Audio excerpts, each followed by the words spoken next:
Hello, this is Chapter 7, Formulating Feedback for Clients. So in this chapter, we're going to talk a little bit about formulating feedback. So that part at the end of your sessions when after you've taken your break and you give a little bit of feedback to your client. So I'm going to backtrack for a moment. At the end of Chapter 6, we just started talking about feedback. So, I just wanted to review a few things and mention why feedback is an important part of the process. So it reminds them of the goals that they set at the beginning of your session, or maybe in the middle of your session. It reminds them of their strengths. It increases the chances that the person will repeat the expectation, or tongue-tied there, will repeat the exceptions. And if they find new ones that come closer and closer to their solutions. So it is definitely an important part of the process. And we're going to take a moment to kind of go through a little bit about how you can formulate feedback in your sessions. But before we get there, let me quickly mention the break. So that is that, 5 to 10 minute period in your session where you take a break. I probably wouldn't go any longer than 5 to 10 minutes. That's a good amount of time for a break. So, what can you tell the person as a reason for taking your break? I think the best answer would be you're going to take a minute, process everything that you guys had just talked about, and then you're going to come back and formulate some feedback for them. Simple as that. It gives you time to think, and it gives the person time to think about everything that they had just told you. And maybe some things will sink in for them, or maybe something, that they hadn't remembered to tell you before. It lets everybody have a chance to kind of catch up their thoughts.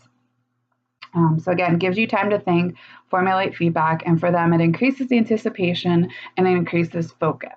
So those are some important things about taking a break. If you are in an office setting, you might just, leave the room for a few moments. You could stay in your office, take the person to the waiting room if you chose to do so. If you're meeting in their home, maybe you could step outside or into a different room of their house. I think that's all really going to depend upon what setting that you're working in as far as what you could do during your break. So we've taken our break. Let's talk a little bit about feedback. So we're going to formulate feedback that we're going to give to our clients. There are 3 parts to formulating feedback. We have a compliment, a bridge, and a task. So I'm going to go over each of those for you. Let's start with compliments. So compliments are, you're going to praise the person for what they want, and it usually makes the person feel good. Remember, some people aren't as good at accepting compliments, so you may not realize that it's making them feel good. They just, may not accept it well. You're going to highlight and affirm the person's strengths because, again, our end goal is to empower the client and let the client kind of dictate their treatment. And, it could communicate hope for that person by giving them a compliment as well. And it also communicates the solution that they're working on, and again, their success and strengths towards that solution. So, something you could do when you give a compliment to a person is you could wait a moment before you continue talking and kind of see if they seem pleased, see what their reaction is too, and that could help you kind of judge how you're going to give compliments in the future. So that's something you could do. The second part of giving feedback is the bridge. Now, the bridge is the link between the compliments and the homework assignment. So like that in-between stage. It provides the reason for the assignments or suggestions. So you're starting off by saying, I noticed that you're doing, such and such really well. And then the bridge might be it could be the person's goals, it could be their exceptions, their strengths, their perceptions. And I noticed that your head seems to be in the game and you're ready to make some changes. And then we're going to kind of move into the task part. So I'll give you that example in a moment. But for the bridge, you could start by saying, I agree with you that was Jan's example in your textbook. That's a way that you could do it. Again, you want to focus on the person's goals, trying to figure out, what is an important goal of theirs. The exceptions. We've talked about these terms many, many times. So I'm just kind of reinforcing them. You'd like, what are their exceptions? What are the things that they have kind of given you clues on that, are like their miracle or like their solution? What are their strengths? They've said it, or, somehow clued you into what their strengths are. And their perceptions. Um, you know, Maybe you've gotten that. We talked a little bit about different ways that you can kind of get a person's perception. So use these things in the bridge to kind of carry them on to their assignment. So if possible, use the person's own words or phrases. We've heard that several times throughout this course and through these lecture videos. So, make sure you're using their words and their language. The task part, which is the homework part, is, it could be two different types. It could be something that they notice or something that they do. Those are the two types of tasks that you could give a person. So observing and behavioral is the technical terms. But observing is paying attention to when you are feeling more hopeful. You could have them take notes and bring them back in next session. You might give them a notebook, or maybe they could do it by their minds. A behavior task would be a taking action task. It's something that they actually have to do based off of the information that the person provided. Okay, so now we've got three things going on. So let me give you an example of how this might work in a feedback part of the session. So let's say our scenario is that, a person comes in and they have been fighting with their spouse, and their goal is to stop fighting, or to fight less with their spouse. Let's put it that way. So the first part, I'm going to give them a compliment. So my compliment would be, well, I hear that, you've been trying hard to fight with your partner less. So there is, some goal or some motivation there. I see that you really want this. That's kind of carrying over into your compliment, into your bridge, noticing that, I see that you are making attempts to fight with him less. That's good. So you're kind of carrying over. So the task part that I might give that person is, so since you're already doing these things and you're doing them well, I want you to notice how many times in a week that you try to fight less with your husband. So you kind of like carry it in, make it a smooth transition into the homework that you're going to give them. And they won't even realize it's homework by the time it's all done. That was just a very quick example, but, if you had a little bit more history and a little bit more of what you're working on with the client, you could actually formulate that to be really a lot better and more directed towards your person. Okay. So there is going to be a discussion board based off of these three things, the complement, the bridge, and the task. And which do you think would be the most difficult for you as far as working with your clients? So stay tuned for that. All right. Now, there is a handout that you can find on the readings tab, I believe it should be on, and it is the task grid. So what this is it's type of task by type of relationship and whether there are exceptions and what kind. And I feel as though this kind of relates as to what kind of, homework assignment, so to speak, that you can give your client based off of what you've been working with. So you could take a look at this. This might help kind of break things down a little bit. But just to kind of give you an example, I'll do one from type of relationship and one from exceptions. So the type of relationship, you're working with a person who wants something and sees themselves as part of a solution. You could give that particular person either an observational or behavioral type of task. And if they have if they don't have exceptions yet, I'm going off the first one on the list, you might want to give them an observational type of task so that they look for those exceptions, or they pick a day or a time, and work on that assignment.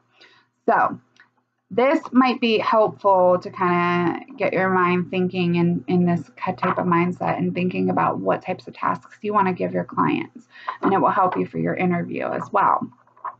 So definitely take a moment to read through that. All right. So kind of still talking a little bit about what types of tasks that you could give your clients. First, think about how far they are coming up with well-formed goals. So if they're really good at coming up with goals, you might be able to give them a more in-depth task. Second, you want to think about the person-professional relationship. Does the person want something and see themselves as part of a solution? You might be able to give them more of a behavioral task because they're going to be willing to work and actually take action steps. If you have a person who wants something else, they might need an observational task because they're not ready to actually implement those steps. So that's something to kind of keep in mind as well. Was the person able to come up with exceptions as we talked about on the grid? If the exceptions were random or deliberate. If they were a random exception, you might be able to give an observational task so that it could help them to try to figure out, okay, so why is this randomly happening? If it was a deliberate exception, then you could probably do more of the same, or maybe even, put a behavioral task in there depending on your client. Another discussion board question, or part of the discussion board question, I should say, because there's only one for this chapter, is what did you notice about the end of session feedback for our yawn? So, pay attention to that, see what you noticed about that, and then also with the Williams family too. I'm going to give you a little bit of insight as far as, this is probably more for criminal justice students, but I wanted to add it into our course, and it's definitely still helpful for anyone really, but I wanted to put this in there too. And there is one quiz question from this too, so I will point that out. It's actually the first thing we're going to go over. So these are the situations that you will probably run into in practice if you're a criminal justice student. And these are common messages that will help you respond in these typical situations. So the first one is a person doesn't perceive a problem and they don't want anything. We've kind of talked a little bit about this. This is a quiz question. So what you would do with this person is give a compliment. Be impressed that they came to see you. Be impressed that they're independent-minded, does not like to be told what to do. Use that to your advantage. Use their I don't want to say defensiveness, use their resistance to your advantage. Hopefully that comes across good. The second thing you want to do is make an accurate assessment of their position. You would like to get these people out of your life, they're saying you don't want your client out of your life. That came out wrong. But your client is saying that they want to get these people out of their life. So you want to, or maybe they want to get out of jail and they want to go home or whatever the situation is. So make sure you're assessing whatever position that they're in and work with them on that. Use that to your advantage as well. Also, make sure that you kind of make it, even though they may not have an option and they're still forced to come back and see you, but kind of make it sound like they have an option by saying, I would like to meet with you again to figure out more about what would be good for you to do. Kind of leaving it as, well, we all know the elephant in the room is that you have to come back and see me so many times, but you don't want to tell them that. You want to make it almost as if it's like a choice for them, even though it may not be a choice. So by saying, I would like to meet with you again in the future is, inviting them in and making them feel like they're actually working on something. Eventually they will start to warm up to you. So I kind of went over this a little bit, but what does these things do that we just talked about? The person feels heard and respected. It increases their chances of the person returning. And it might be willing to discover what they want and work on that in the future, even though, again, they are mandated or involuntary. If you have a problem, if you have a client that has a problem, but it's the fault of others, so they can't set goals, you might be able to identify exceptions to the problem with them. So there's two types. There's no exceptions, no goal. You can't identify exceptions with the person, and they can't figure out what they want, and some aren't allowed to have wants, or what they want is not an option for them. They usually want others to be different and not themselves. And they often feel powerless. So the natural response of the professional is sometimes impatient, and they start giving them advice because that's, a natural instinct to do. If they're not giving you anything, you might want to start putting your 2 cents into it, but be careful not to do that. Work with it. Compliment the person for carefully observing the problem and its effects on the person's life, for thinking so hard about it. Even if it doesn't seem like it, compliment them on it and get them to kind of work in that mindset with you. The bridge that you could use with that person might be, this is a serious problem. And so moving right on into the task, this is what we're going to work on. Between now and the next time we meet, pay attention to what's happening in your life that tells you that the problem can be solved. Directs the person to look for anything positive that they can find in their life right now, rather than focusing on a painful and problem situation that they're actually going through. What is happening in your marriage? What is happening at your job? What is happening in jail? What is going on with you that you want to continue to have happen? So that's a way that you can kind of work with that person. Now, if you have someone that can't identify exceptions, but they are random exceptions, it kind of just came out of nowhere, your compliment might kind of be the same as above, that they've observed the problem, and, wow, well, it really seems like you've been thinking about this, even though you're frustrated that you're here. But don't put that in there. But you just want to, compliment on something, give them credit for something. The bridge would also be the same too. So, if you have someone that, is on the verge of losing their kids, well, I can see that it's frustrating you and that you're thinking really hard about how you can get your kids back, but this is a serious problem. So I want you to observe any times during the week that maybe you are doing something like what the courts want you to do. Something like that might be a good way to kind of work with that person. So their task is, between now and the next time we meet, pay attention to those times that are better so you can describe them to me in detail. Notice what is different about them and how they happen. Again, because these are random exceptions that are happening in this person's life. Who does want to make them happen? You want to try to get them thinking so that it'll make it a little bit easier to kind of work on some of these goals with them. If the person is confident that random exceptions did happen, you might also add a prediction. Each night before you go to bed, predict whether tomorrow might be a day when the person acts more respectful to you. Or then at the end of the day, before you make your prediction for the next day, think about whether or not your prediction came true from that particular day. Excuse me, that's something you could work on with them too, if it is truly a random exception. Have them kind of think in those thoughts. If you have a person that cannot identify exceptions but has a clear miracle picture, you want to compliment them for clarity of the miracle picture, because that's definitely a strong point that they can do that. Their task could be one of two options. The first would be a noticing task, or two, you could pick a day and, without telling anyone, pretend that the miracle has happened for them. As you live that day, pay attention to what's different around the house so you can tell me more about what it is going on the next time that we meet. Ask them to do only once or twice, not every day, because it might increase their chances of noticing differences, and you don't want to do it every day and them not be able to kind of pick out the differences and get frustrated with it. Another option is do something different assignment. For those who cannot identify exceptions and are highly motivated, they're the type of people that might say, I do anything to find a solution. Something has got to change. So it might be tempting to give these people advice because they're willing and they need the help badly, but you can't. So have them do something different instead. Their bridge might look like, I'm impressed with how much you want to change and you have tried different things, and I understand how frustrated you must be right now. But because this is such a stubborn problem, I suggest that between now and the next time we meet, when the problem happens, you do something different than what you've been doing in the past, no matter how weird it might feel, or even if it seems like you're doing something that isn't going to help the situation. Just do anything different than what you've been doing.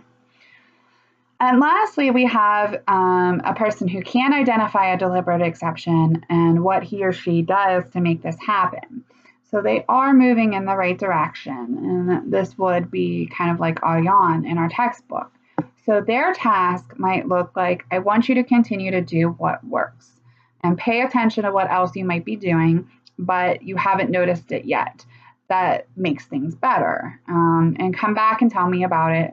It's kind of combining a little bit of doing more of the same and with observing their behaviors as well, or observing their their thoughts and the day and everything else.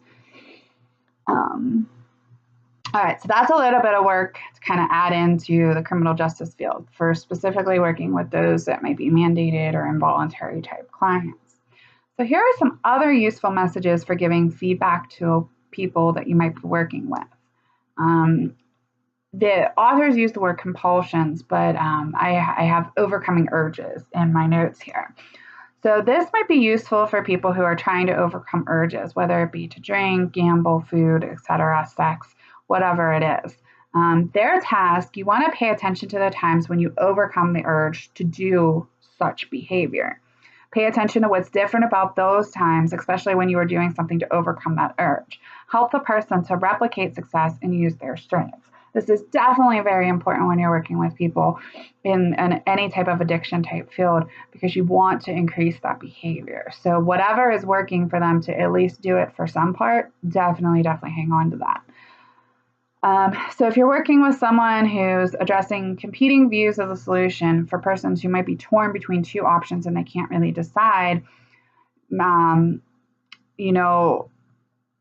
let's say your compliment might be, you have thought a lot about this, I've been patient, you've tried this, and whatever else. That took a lot of courage. That took a lot of perseverance. And I'm not sure which one is the best. It's definitely a tough decision. Your task might be to, I suggest every night before you go to bed, flip a coin. If it comes up heads, live, with choice one. If it's tails, live with choice two. So pay attention to what's happening. It tells you you're becoming more clear about which choice might be better for you. I know it kind of sounds like you're putting fate into a coin, but it might help the person. It's a tangible activity that they can do to kind of help them decide what might be better. This definitely is good for indecisive people. So some other next session decisions, this is kind of at the end of this chapter, assume the person will come back. Definitely assume the person will come back. If you're working with a criminal justice person, that's not an issue because you can assume that person is coming back. And you actually probably don't even need the rest of this. For others, use at the end of the initial meeting, most people expect more than one session. And they're more confident if the professional is sure that they should return. So you want to encourage them to return. So you might say, so when do you think it would be most useful for you to return, and tell me about what is better in your life? So it's kind of a, non-invasive way of getting them to to come back and not demanding them to come back. So those are kind of your options. Is you want to definitely be encouraging to your clients to come back. And, I like using the approach that, well, I want to know what's better. I want to know what's worked for you. So do what's comfortable for you and what feels natural for you and natural for the client that you're working with. A lot of the terms and a lot of the skills that we're learning, we're giving you a lot of different options, but you're going to work with what feels best to you and what feels best with that particular client. Therapy is all individual basis. So definitely something you will learn as you get into the field and you're working with your own clients. All right, that is chapter 7. Thanks for watching.